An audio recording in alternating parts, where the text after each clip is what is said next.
What's going on, guys? Welcome to J Powell Music. Be sure to subscribe on the channel when you get the chance. Today we're talking about the Fender Player 2 series. They just announced this. It's all over the algorithms. It's everywhere you go on the internet. It's pissing me off. At least if you're a guitar player, it's in your algorithm. And we're going to really see the differences between the two. Fortunately, I don't have one to test out. I'll have to have a second video on that. But we're going to look at the website here and see if it really makes sense to get the Player 2 or if you should just get the Player 1 since it's going to be cheaper. So we're going to take a look at that right now. This is Fender's official website.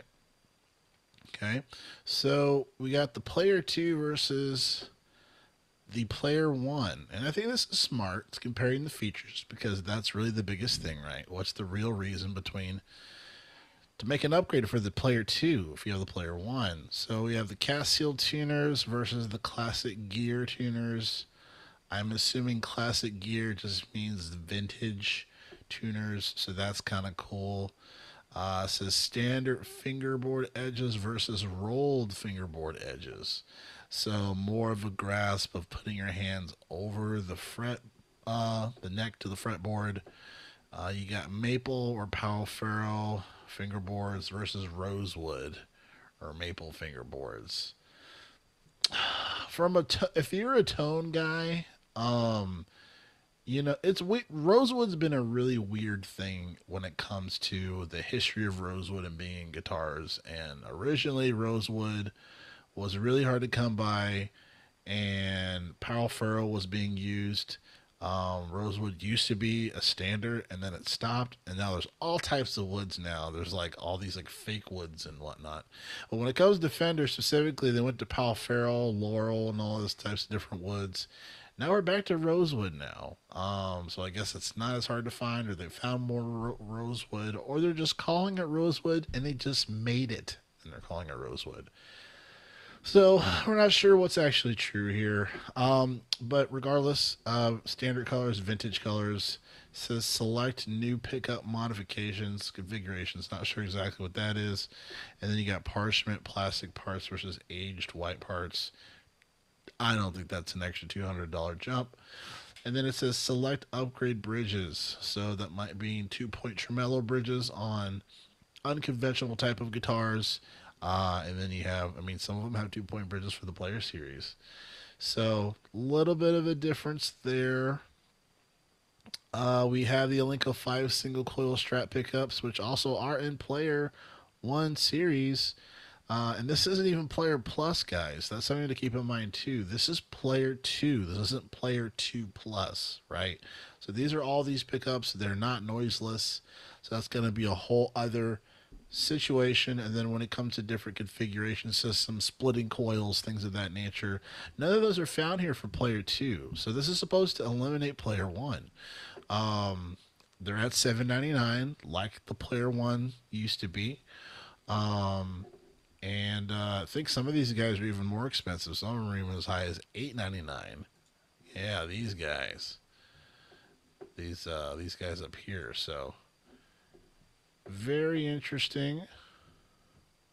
Yeah, the HSS, I guess, is going to be $8.99. Maybe that's the difference? No? I don't know. I think there's just different colors, going to be different prices. So I'm really curious. Really curious to see what the actual, I'll ask you guys first and foremost, do you guys think it's worth it? Obviously, there's a Player 2 Telecaster as well. Same shit, seems like. The bass, obviously. So they're just wiping out the Player 1. Seems like that's what they're doing here. I don't know if it's really worth it, to be honest with you. And that's kind of the narrative with a lot of Fender stuff. Overpriced, obviously. I'm still freaking out that a Squire, some of these Squire classic vibes are $400 to $500. Makes no sense to me. Some of them are really nice. $400 or $500 nice? I don't know. But regardless of that, interesting conversation to think about if you're thinking about getting a Player Series. I would also say, too, see if you can just kind of maybe put a Mexican, made in Mexico type of Stratocaster together to see if you can find one that fits your needs. Because in theory, I have a guitar that has rolled edges.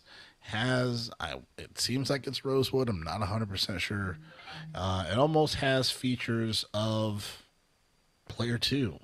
You know, I even picked a Player Series neck single coil and installed it today because to me the biggest, my favorite, arguably my favorite guitar pickup is the made in Mexico Strat pickups, Tele pickups. I love them. I just love the characteristic you get out of it, the warmth, and depending on the pedals you got, you can really get some nice character out of them. I don't like too bright of neck pickups. Kind of freaks me out. It's spiky. It's bad frequencies. Bad to dial in. I feel like sometimes too. Um, but yeah, what are your thoughts, guys? I don't want to make this video too long. Is it worth it? Is it not worth it? I would say just try to hunt down a player one if you can. Those are going to reduce in value, obviously, especially if they're going to put the player two series up here. Let's try to cop that for like 450, hopefully on Reverb or something like that. But again, J Power Music, let me know in the comments. Catch you guys next video.